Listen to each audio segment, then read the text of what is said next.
उत्तर प्रदेश में उपचुनाव की घोषणा होते ही सियासी सरगर्मी तेज हो गई है। एक तरफ जहां सत्ताधारी एनडीए से मुकाबले के लिए इंडिया गठबंधन भी एकजुटता की राह पर चलने को रजामंद है, तो वहीं दूसरी तरफ चुनाव की तारीखों को आगे बढ़ाने के लिए बीजेपी ने लिखित में चुनाव आयोग से मांग की है। ऐसे में सवाल यह है कि यूपी में उपचुनाव क्यों टलवाना चाहती है बीजेपी।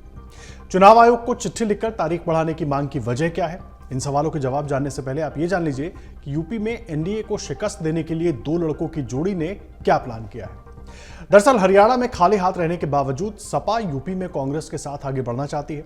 सीट बंटवारे को लेकर सपा कांग्रेस का अंदर खाने मंथन जारी था और सीटों को लेकर सपा और कांग्रेस की बैठक भी हो चुकी है और अब साफ है कि 10 में से 8 सीटों पर सपा तो 2 सीटों पर कांग्रेस चुनाव लड़ेगी।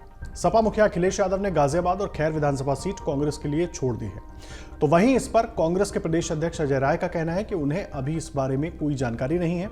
कांग्रेस की तरफ से पहले 5 सीटों की मांग की जा रही थी। यूपी में 10 सीटों गाजियाबाद, खैर, मीरपुर, कुंदरकी, करहल, कटेहरी, मिल्कीपुर, मझवा, फूलपुर और सीसामऊ में उपचुनाव होने हैं।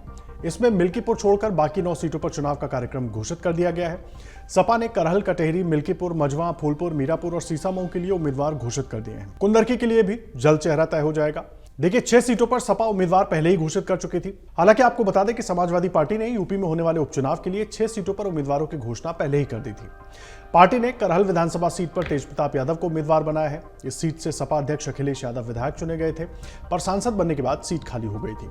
इसी तरह सीसामऊ विधानसभा सीट से नसीम सोलंकी, फूलपुर से मुस्तफा सिद्दीकी, मिल्कीपुर से अजीत प्रसाद, कटेहरी से शोभावती वर्मा और मझवा विधानसभा सीट से डॉक्टर ज्योति बिंद को प्रत्याशी बनाया गया।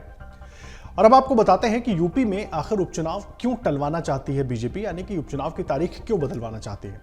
दरअसल भारतीय जनता पार्टी ने यूपी में उपचुनावों की तारीखों में बदलाव करने के लिए चुनाव आयोग को चिट्ठी लिखी है, जिसमें बीजेपी ने अपील की है कि 13 नवंबर के बजाय 20 नवंबर को मतदान करवाए जाएं। इसके लिए उन्होंने चिट्ठी में कारण भी बताया है। बीजेपी ने अपनी चिट्ठी में कहा है कि यूपी में कार्तिक पूर्णिमा के स्नान पर्व और पूजा का धार्मिक महत्व है। 15 नवंबर 2024 को कार्तिक पूर्णिमा का स्नान पर्व है और बड़ी संख्या में लोग कार्तिक पूर्णिमा के स्नान और पूजा करने के लिए जाते हैं।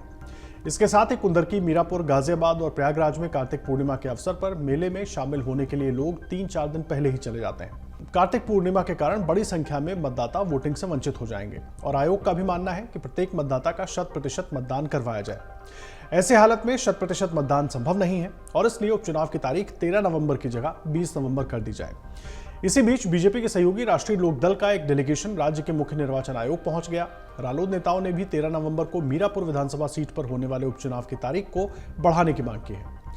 प्रवक्ता अनिल दुबे ने कहा कि हमने मुख्य निर्वाचन आयोग से मिलकर मीरापुर सीट पर होने वाले उपचुनाव की तारीख को बढ़ाने की मांग की है। 13 नवंबर को गंगा स्नान है, ऐसे में वहां की जनता गंगा स्नान के कार्यक्रम में व्यस्त रहेगी। अगर आप ये वीडियो YouTube पर देख रहे हैं तो हमारे चैनल को सब्सक्राइब कर बेल आइकन दबाएं और Facebook पर देख रहे हैं तो हमारे पेज को लाइक करें। 8 मिलियन प्लस सब्सक्राइबर, आपके इस भरोसे के लिए बहुत धन्यवाद।